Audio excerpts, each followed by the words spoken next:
Word. Okay, there we go. So are you looking at my screen? That's sort of the outline of the day. Yep. Okay. Is it the same thing you just sent me? Yeah. It is the same thing I just sent you. Yes. In fact, it is the email that I just sent you because I had it open, so thought it would work. So we are going to be in G10 Biotech. It's a lunch, so it's the Cornell Online Learning Community hosts an event every year for staff and faculty that are involved in online learning and want to learn more about it. So the whole event runs from 12 until 2, and you are welcome to join us for lunch. We're going to have a table that's reserved for our student panel, but if you can't make it, that's fine. So I may ask you here in a few minutes if you think that you'll be able to join us for lunch, just so we know who to expect and when. But if you can't, that's okay too. Just, there is such thing as a free lunch, so I just want to let you know that. And the panel discussion is intended to give a little bit of feedback and guidance from people who have taken online courses to those who are creating online courses. What works? What kind of engagement works? What kind of things stick? What motivated you to take online courses? And I had reached out to Marianne because I know she's had kind of 2 feet in this boat from very early on, and I thought that it would be interesting to have her navigate the questions and walk through this. And I also, I just finished an online degree program myself, so I'm putting myself on the panel, especially in case we need an extra voice as part of our panel. But I have definitely had some experiences of things that work and things that don't work. I've created online courses, but more specifically in the last couple of years, I finished an online degree program from Quinnipiac University. So does that make sense? What we're trying to do with this panel discussion? Does that seem to make sense to everybody? Yeah. Yes, it does. Yes? Yeah. Okay. So I guess with that, I don't know if you had a chance to look at the questions, but maybe we can talk through each of these. And Marianne, I might ask you to kind of facilitate this part of the discussion if you're willing to. Okay, so you want to go down and look through the questions? Yeah, I think that would be helpful. One of the things that was pointed out to me is as they had a panel discussion last year that was also pretty succinct in time, that they did sort of a dry run, kind of like what we're doing right now, walked through the questions and then just picked out who was going to answer what question based on experiences and the things that you might feel a little bit more passionate about in responding to them. Mm-hmm. Okay, well, I'll follow your lead. So introduce yourself and share what was your motivation for taking on online class or experience. So I think Gad and Celeste, would you want me to ask you this question? Are you going to be up there with us? Yes, I will be. Okay, so I might ask the 2 of you. Pardon me. And because I think we want 1 or 2 people for each question, right? That's correct, right? Okay. Okay. And Tanmay, I didn't quite get, like, you study like maybe online learning environments or whatever, but and you've taken online courses, or can you just, looking through these questions, which one would it make sense for me to ask you about? I'll just take a second if I can. I guess. Sure. I think I could talk about the first one as well if that works for you, but I would love to talk about the 4th bullet point, which would be like what frustrates you. I guess. Yeah, sure. Okay, so I think I can talk about the 4th question. And I could also talk about the 3rd question, whichever works for you. Okay, so I think I'm going to change this numbered.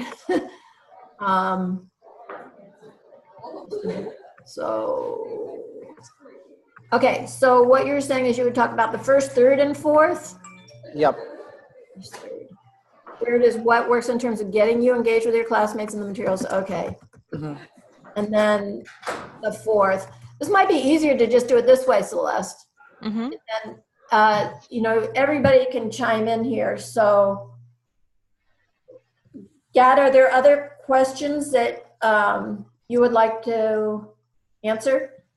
Yeah, thank you. I think not for me, it's not, I think I can relate to all the questions. Then I can pitch in a little bit since I've, had an experience taking the classes as well, and also like what motivated me to take the class. So I think I can even pitch into almost every question.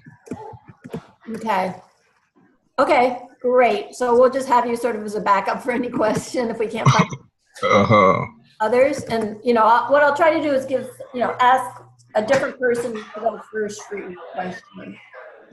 Heidi, are you going to be up there? Did you want to chime in, or do you know the name of your student and if they want to chime in? Yeah, so I'm hoping I have one from the master's degree program and the other one is again from our certificate programs. Mm-hmm. So I can definitely let you know. Okay. For sure, and if they are. Okay. So you'll hold off and get back to us. Yeah, but I think definitely they would want to chime in on these for sure. Okay. But I don't know if they can commit the time yet. Okay. Celeste? So as I was talking with, Kim Banowski is the other instructional designer that was helping to kind of think through this part of the COLC luncheon. And as we were chatting, the last question about online team projects, we were talking about the experience that I had in my graduate degree program, and I just happened to be talking about team projects, and she said, we really should include that in because that's a sticky point, whether it's face-to-face or an online environment, how team projects go. So I would definitely tackle that one. Okay. Okay, this is great. And I can add Annie Armstrong, who's my PhD student and who's been coordinating our TA program plus teaching online courses. So she's in New York City today, but I'll ask her where I hear the slush is like ugly compared to our beautiful slush here. So I can fill her in. Let's see. So Stefanica was a TA for half of our MOOC. Do you know if she's taken other classes, like Cornell classes, or Celeste? How did she? I don't know. Annie had suggested her, and she had RSVP'd, and it looked like this time was going to work for her. So. Okay. Maybe hopefully we'll be able to figure this out. And if not, people can chime in too. Mm-hmm. When they're on the panel. Okay, Right. so who are we missing? I think we kind of have everybody on this list, and then there'll be a few more people added. Mm-hmm. So looking at the bank of questions, does anybody have anything that you feel like is really missing in your experience taking online classes? Does it, is there any burning in your belly of things parts of the story that you want to tell that aren't represented there? Like what made it a good experience, or I'm interested in your frustrating experiences. Tan May, it's good I think that people really need to know what doesn't work, because oftentimes they're the things that we employ as instructional designers. So. Yeah. Do you think it would be a good idea to talk about the sort of timeline these courses follow, the sort of length they have on average, or the sort of time commitment these have or people spend on these projects? Do you think that would be a decent idea? Say that again. Rephrase the question. I'm wondering, so every course has its own timeline and time commitments. Some last for 2 months, some last for 6 months, and they sort of have a time commitment to each of them. They say 3 or 4 hours a week or 10 hours a week. So do you think we would be able to talk about what personally we prefer, and like what is the sort of the ideal balance that these courses maintain, or we could dedicate to these? What do others think? I think that I've been to these events before, and most of the people there, and Celeste, you can correct me because I don't think I went last year, they're either faculty or their staff who are engaged in online learning. And Heidi, you probably know too. So I think what they want to know that you can tell them and that, you know, their daily colleagues can't tell them is the student experience. Right. So if you want to share something that would help them in designing or rethinking their courses, but something that's like, you know, more like factual, like this is a variety in courses, I think would be less helpful. Okay. Does that make sense? Yeah, that does. Thank you. But I think that if you're, if not knowing the timeline or not really understanding or having a course with that sets expectations that are not realistic, if that's a frustration or if you've seen it done well in answering a question, I think you can include that. Because I think we've probably all been there where you're taking a class and you know, you're expecting to put in a certain amount of time and it just doesn't pan out that way. Like it's unrealistic that you're going to put in, you know, more than there. It's just not. It's a poorly set up situation. Is that kind of what is that what you're saying? Yeah, sort of. I mean, I could put it that way as well. Yeah, definitely. That makes sense. And I would agree. I also do think, though, it is important as we are developing out more online programs, you know, that if the majority of the students or a large number of your classmates felt pain of the length of courses or how anything worked in there, I think it's important for us to know and for you to share that. I mean, I wouldn't go into great detail, but, you know, just at high level, what was painful, for sure, and what was inconvenient for you as online learners in the positions that you're in. I also think it would be helpful to understand, maybe as you're introducing yourself too, but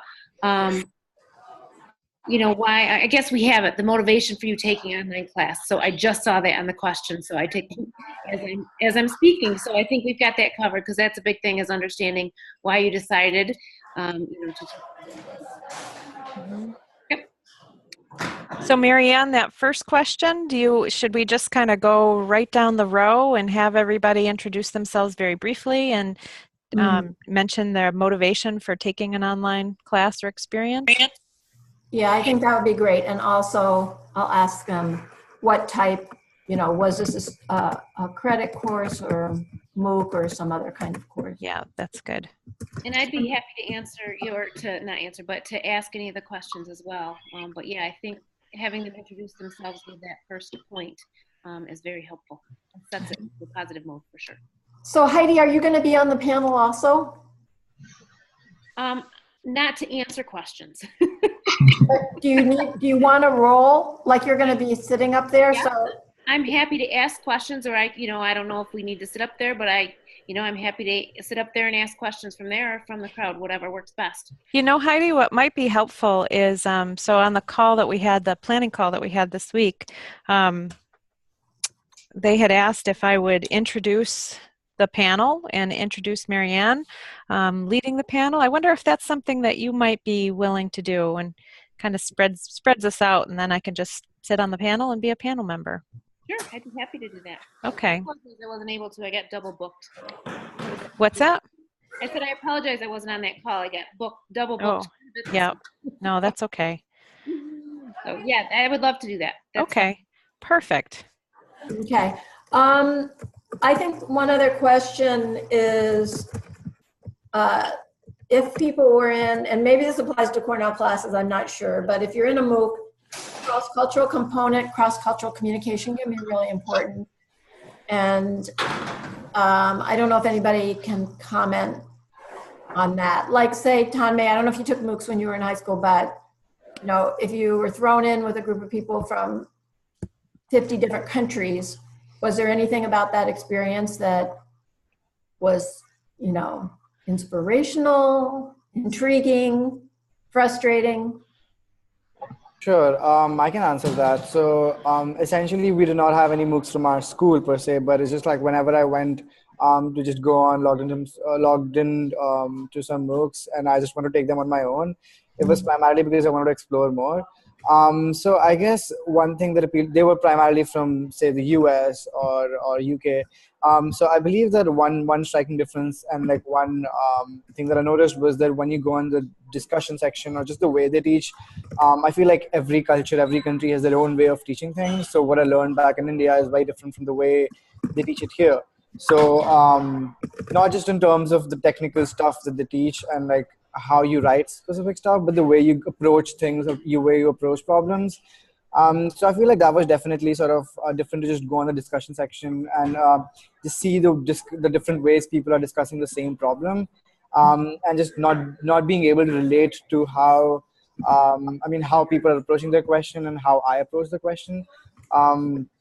Or any other specific concept for that matter, was one thing I did notice. Okay. Gad, is that something you could answer also? Absolutely, yeah. I think I can talk a little bit about that. And with regards to me, I have had opportunity. I didn't have one thing. I think I've seen. I've also observed with regards to taking on online courses. Always, I try to relate myself to my fellow Ghanaians who are back in Ghana because they don't have the infrastructure to also participate in these activities.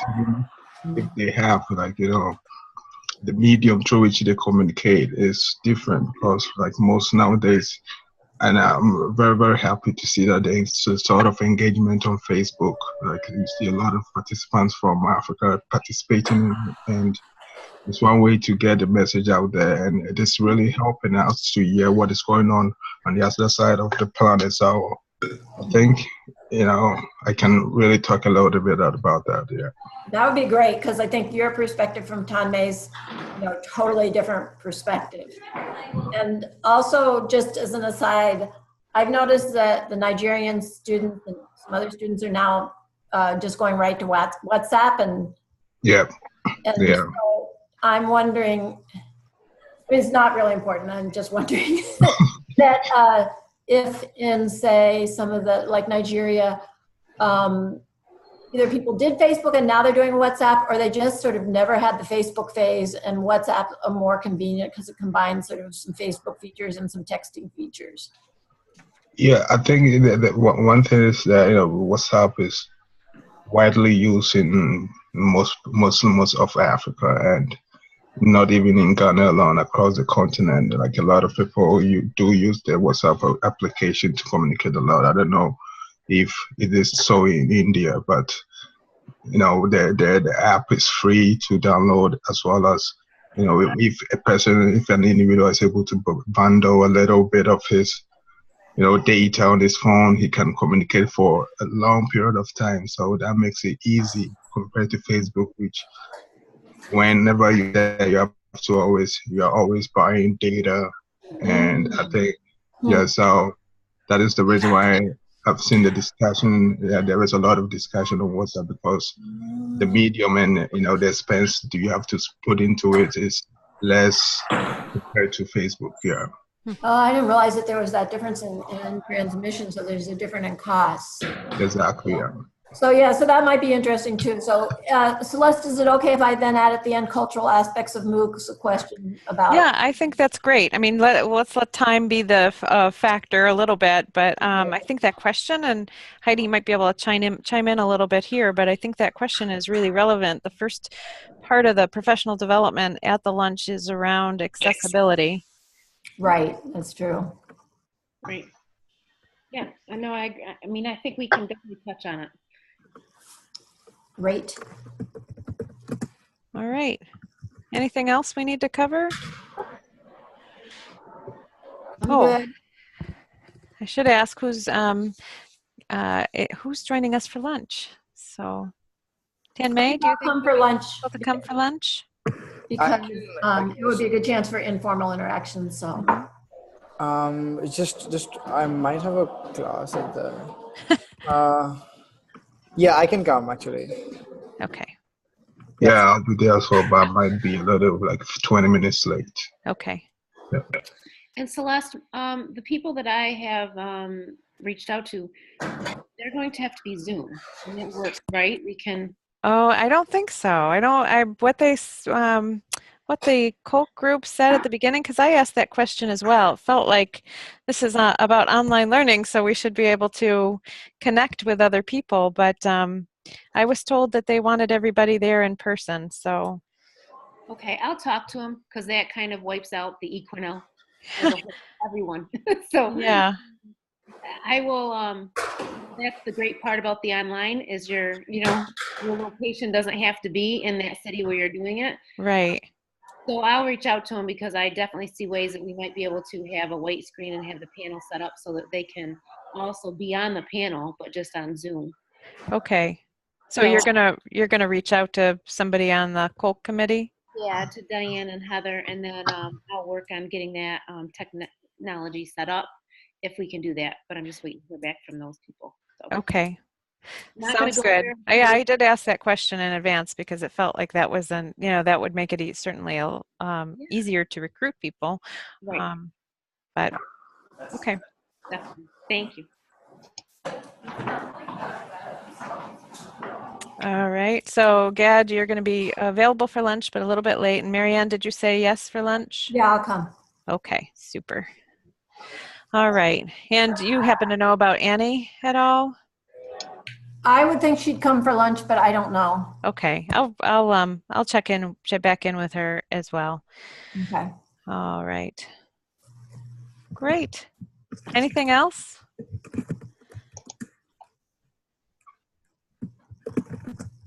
All right. Well, not hearing anything. I think, everybody needs to go out and make a snowman or something. We got some good heavy snow out there. Might as well do something fun with it, right? There you go. I'll go stoke the fire. Okay. Thanks so much for taking some time this afternoon, everyone. Thanks, you. Celeste. Thank you for hosting, Celeste. Yep. Take care. All right. Bye. Bye. See you next week. Everybody. Yeah. All right.